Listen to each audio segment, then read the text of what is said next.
নমস্কার, দুপুর 12টা খবর দিনভর নিয়ে আমি অতনু রয়েছি আপনার সঙ্গে। খবর দিনভরের শুরুতেই শহর কলকাতার ছবি। শহর কলকাতার যে ছবি আমরা গত কদিন ধরেই দেখাচ্ছি যে বেআইনি পার্কিংয়ের রমরমা।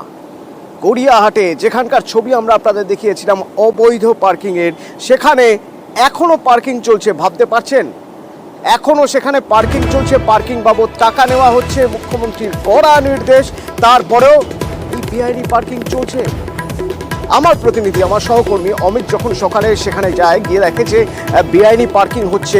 সেই সময়ের ঘটনা একবার আপনাদের দেখাই।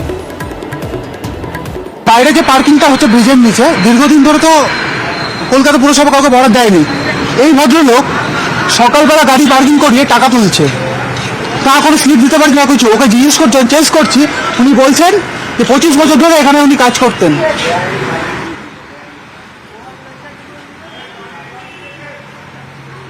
এখানে তো এখন তো লিগাল পুরসভার তো কাউকে বরাদ দেওয়া নেই ব্রিজের নিচে। আমি বলতে পারছি না। হ্যাঁ, আমি জানি, আমি কিছু বলবো না। হ্যাঁ, তো টাকা তুলছে তো এখানে। আমি শ্যামা স্যারকে ডাকছি এখন। পার্কিং করতাম, অ্যাক্সিডেন্টের পরে আমি আর আসি। হ্যাঁ, যাচ্ছিলাম, যাদের জানাশোনা ছিল ফার্ম রোডে থাকেন, হ্যাঁ, মিলে একটা রাত চা খাবি, এই স্যার ছবি তুলে। আপনি পার্কিং চার্জ করছিলেন কেন? হ্যাঁ, পুরসভা থেকে ব্ল্যাক লিস্টেড করে দিয়েছে সাউদার্ন কোম্পানিকে। তার স্লিপ দিয়ে ওরা টাকা তুলছে, এটা টাকা নিচ্ছে পার্কিং এর। এই যে স্লিপ, এটা পরশুদিন আমাকে দিয়েছে, আমার গাড়িতে দিয়েছে। এই যে এইভাবে স্লিপগুলো দিয়ে ওরা টাকাটা নিচ্ছে। যখন আমি বলছি যে কোম্পানিটা তো বন্ধ হয়ে গেছে, সব ক্যামেরাতে পালিয়ে যাচ্ছে। হ্যাঁ, আমি করতাম অ্যাক্সিডেন্টের ভিতরে। কেন তোমার পারমিশন দিয়েছে কর্পোরেশন?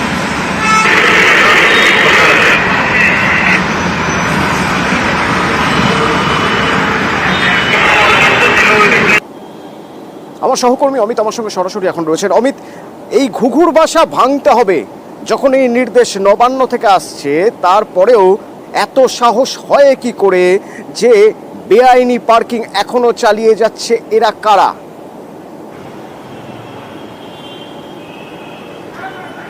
একেবারে দেখো, বিভিন্ন অজুহাত। আমরা আজকে সকালে সঞ্জয় গুপ্তা নামে একজন পার্কিং কর্মীকে যখন হাতে নাতে ধরেছিলাম, এই গড়িয়াহাটের যে পার্কিং ব্রিজের নিচে অবৈধভাবে যে পার্কিং চলছে, তাকে সকালে যখন আমরা চেঞ্জ করি বা তাকে জিজ্ঞেস করি আপনি কেন টাকা নিলেন, আপনি কি পুরসভার যে লাইসেন্সপ্রাপ্ত যে এজেন্সি রয়েছে তার কোনো স্লিপ আপনি দিতে পেরেছেন? সে কার্যত এড়িয়ে যাচ্ছিলেন।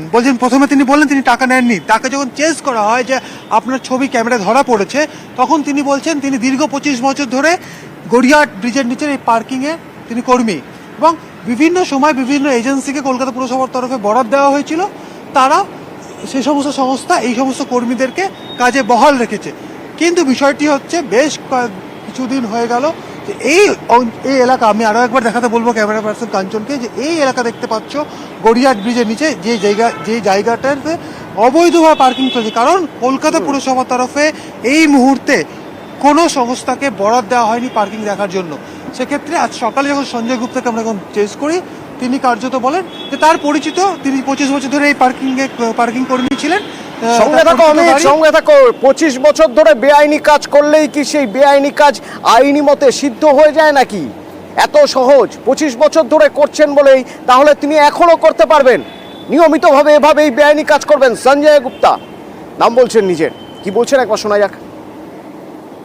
নাম কি? হারজন এন্টারপ্রাইজ। আপনার কার্ড আছে এখন? কার্ড তো নেই। তাহলে আপনি এখন পার্কিংয়ে টাকা তুলছেন কিসের ভিত্তিতে? আমি এসেছিলাম সকালে বাজার করতে এসে আপনি পার্কিংয়ে টাকা তুলছেন? ঠিক আছে স্যার, ভুল হয়ে গেছে। কে বলেছে আপনাকে টাকা তুলতে? ঠিক আছে স্যার, ভুল হয়ে গেছে। কে বলেছে আপনি বলুন। এই টাকাটা কার কাছে যায়? ঠিক আছে। এই টাকাটা কার কাছে যায়? না, এখন কেউ আমরা আসছিও না। আর একবারে বাজার করতে এসেছিলাম, উনি বেরোছিল, বলে বাবু নিয়ে যা। বলেন যে আপনি পার্কিং দেখেন? দেখতাম আমি এখনো পার্কিং দেখছি। কেন টাকা তুলছিলেন? উনি যাওয়ার সময় বলে এটা রেখে দেবো। উনি ডেলি আসতেন তো আগে। আপনার কার্ড দেখেন। কার্ড কোন কোম্পানি কার্ড আছে আপনার কাছে? আপনি পার্কিংয়ে টাকা তুলছেন? কার্ড আজকে আনিনি স্যার, আমি যা ডিউটি নিয়ে বলে তো আনিনি স্যার। কোন কোম্পানিতে আপনি এখন কাজ করেন? এখন কোনো কোম্পানি নেই স্যার। কি সহজ না? রবিবার সকালে বাজার করতে বেরিয়ে পার্কিংয়ের টাকা তুলে নিয়ে ঘরে ঢুকছেন, আবার বলছেন ভুল হয়ে গেছে। আসলে প্রথমে ক্যামেরা দেখে বাজারের গল্পটা দিয়েছিলেন, তারপর যখন দেখছেন যে ধরা পড়ে গেছেন তখন বলছেন ভুল হয়ে গিয়েছে। কিন্তু এই টাকা যাচ্ছে কোথায়? অমিত, এই টাকা কার কাছে যাচ্ছে? এত টাকা নেহাত কম টাকা নয়, এক একদিন পার্কিং থেকে প্রচুর টাকা ওঠে, যাচ্ছে কার ঘরে?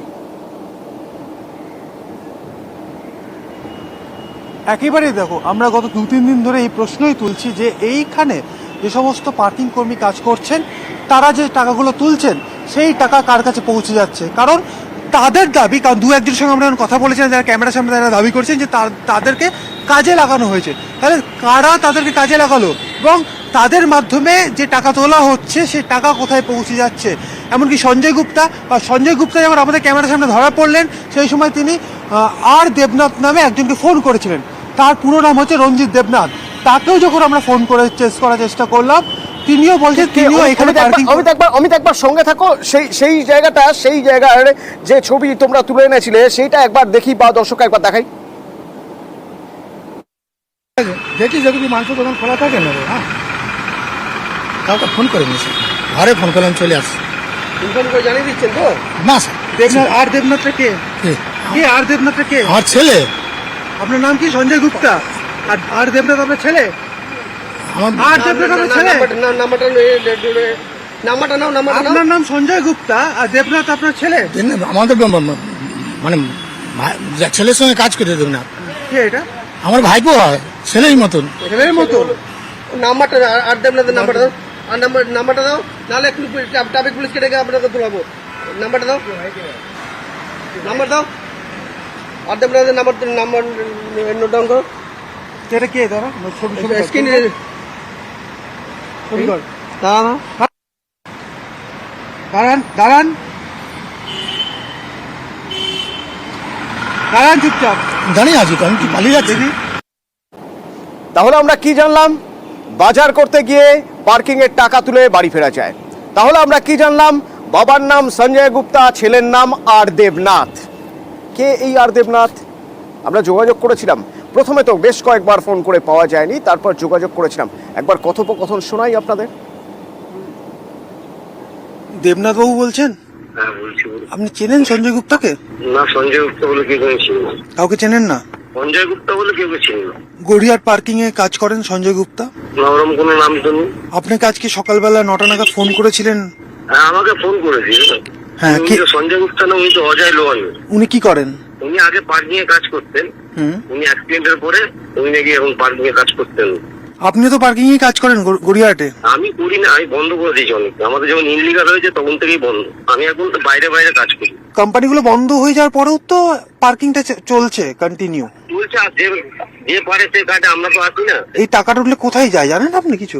আমি বলতে পারবো না দাদা, আমি করি না তো কাজ। এখন আমি বলবো কি করে? আপনি এরকম যারা করছেন, আমরা কাজ করতাম, এতটা বলে দিলাম। এখন আমরা কাজ করি না, ইনলিগাল কোনো কাজ করি না। উনি তো ওখানে ইলিগাল ভাবে টাকা তোলার পরেই উনি যখন ধরা পড়লেন তারপরে আপনাকে ফোনটা করেছিল। কেন আপনাকে ফোনটা করলে? কি বলছিল আপনাকে ফোন করে? কি বলছিল? একটু বাজারে যাবো, এই এতটুকু বললো। এ তো সুকুমার আর হজবরল হয়ে যাচ্ছে। সঞ্জয় গুপ্তা বলছেন ফোন করেছেন তার ছেলেকে, তার নাম আর দেবনাথ। আর দেবনাথ বলছেন সঞ্জয় গুপ্তা বলে কাউকে চেনেন না, যিনি ফোন করেছিলেন তার নাম অজয় লোহানি। এবং পার্কিংয়ের টাকা কোথায় যায় কেউই জানেন না, এবং কেউই নাকি এখন পার্কিংয়ের টাকা তুলেন না। অমিত, তাহলে এই পার্কিং কি মানে ভূতে এসে একটা কোম্পানি খুলে সেখান থেকে টাকা নিয়ে চলে যাচ্ছে, পার্কিংয়ের টাকা নিয়ে চলে যাচ্ছে? শিকড় কোথায়? কারা এই কাজ করছে? টাকা কাদের হাতে পৌঁছচ্ছে?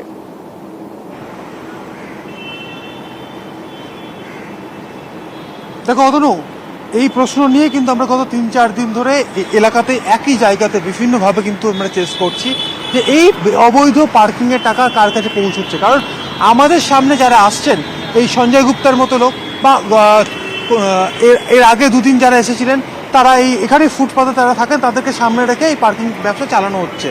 কিন্তু আড়ালে কারা রয়েছেন? এখানকার ইউনিয়নে যিনি নেতা ছিলেন, হকার্স ইউনিয়নের নেতা দেবরাজ ঘোষ, তার কাছেও আমরা পৌঁছে গেছিলাম, কারণ তার বিরুদ্ধে অভিযোগ উঠেছিল যে তিনি অবৈধভাবে পার্কিং চালানোর পেছনে তার রয়েছে। তিনিও কার্যত গতকাল অস্বীকার করেছেন যে তিনি এই পার্কিং সম্পর্কে কিছু জানেন না, তিনি এই অবৈধ পার্কিং নিয়ে বলতে পারবেন না। তবে তিনিও ক্যামেরার সামনে স্বীকার করে নিয়েছেন যে এখানে যে পার্কিং হচ্ছে সেটা অবৈধভাবেই পার্কিং হচ্ছে, কারণ এখানে পুরসভার অনুমোদিত বা লাইসেন্সপ্রাপ্ত কোনো এজেন্সি এই মুহূর্তে পার্কিংয়ের দেখভাল করছে না। অর্থাৎ কোনো মেশিনের মাধ্যমে অনলাইন পেমেন্ট দেওয়ার পরে কোনো স্লিপ প্রিন্ট আউট করা স্লিপ দেওয়া হচ্ছে না। কি দেওয়া হচ্ছে বিভিন্ন এজেন্সির নামে বিভিন্ন স্লিপ, যে স্লিপগুলোও কিন্তু ভুয়ো। কারণ গতকাল আমরা দেখেছিলাম যে সাউথ এন্ড এজেন্সির নামে যে স্লিপ দেওয়া হয়েছে, পার্কিংয়ে বিল দেওয়া হয়েছে, এই সাউথ এন্ড এজেন্সি গত 5 বছর আগে বন্ধ হয়ে যায়। কলকাতা পুরসভা তাকে সাসপেন্ড করে দেয়।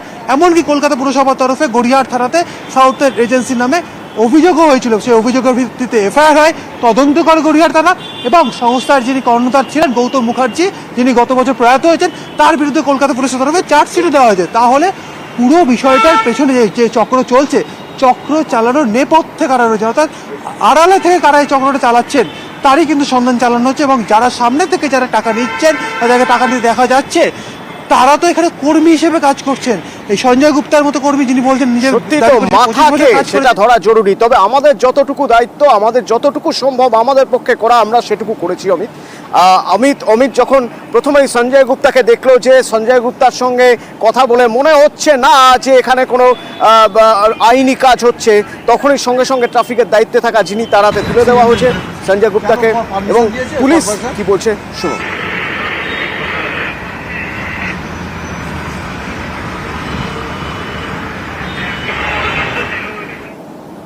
হ্যাঁ, আমাদের তরফ থেকে তো স্টেপ নেওয়া হচ্ছে, বিভিন্ন জায়গায় চেকিং চলছে।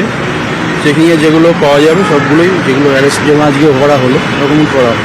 তো এই জায়গাটা অবৈধ চলে যাচ্ছে, কারা এর সঙ্গে যুক্ত রয়েছে বা আগে থানায় যখন ওদের হ্যান্ড ওভার করা হয়েছে, নিশ্চয়ই ওরা তদন্ত করবে। তদন্ত করে যেটা আসবে ওরা নিশ্চয়ই ই করবে। আমাদের তরফ থেকে আমরা যেটা ভিজিলেন্স আছে আমরা করবো। চালাচ্ছে এরা পুরো ইলিগাল। এটা আপনারা ধরেছেন, আমরা দেখছি ওটা কি আছে না আছে। থানাও হ্যান্ড ওভার করা হয়েছে ওনাদের, থানা তদন্ত করুক, আসুক, সবাই যেভাবে করা হবে সেইভাবে।